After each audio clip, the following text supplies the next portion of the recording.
In the early 1800s, the governor of British Columbia, Sir James Douglas, invited black people from the United States to move and settle into British Columbia. During that period, black Americans faced harsh segregation, racism, and lack of opportunities for sustainable livelihoods. With a small population of black people moving to Vancouver, the first black Vancouver community was born. Depicted here are the houses circa 1920 to 1970.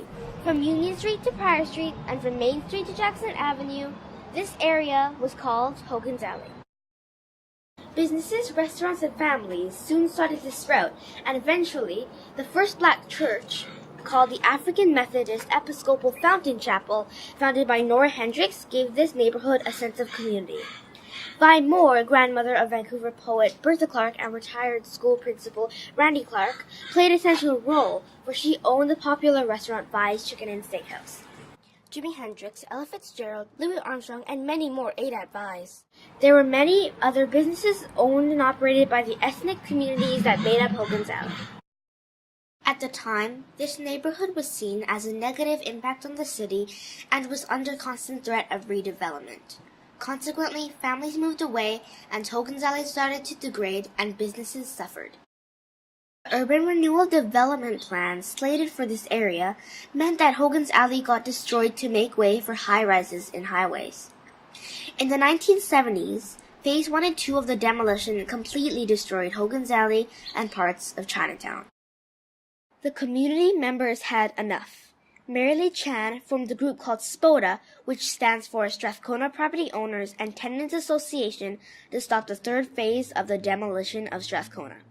They succeeded and convinced the mayor of Vancouver to put an end to urban renewal. Sadly, Hogan's Alley was already destroyed, and most of its rich history went with it.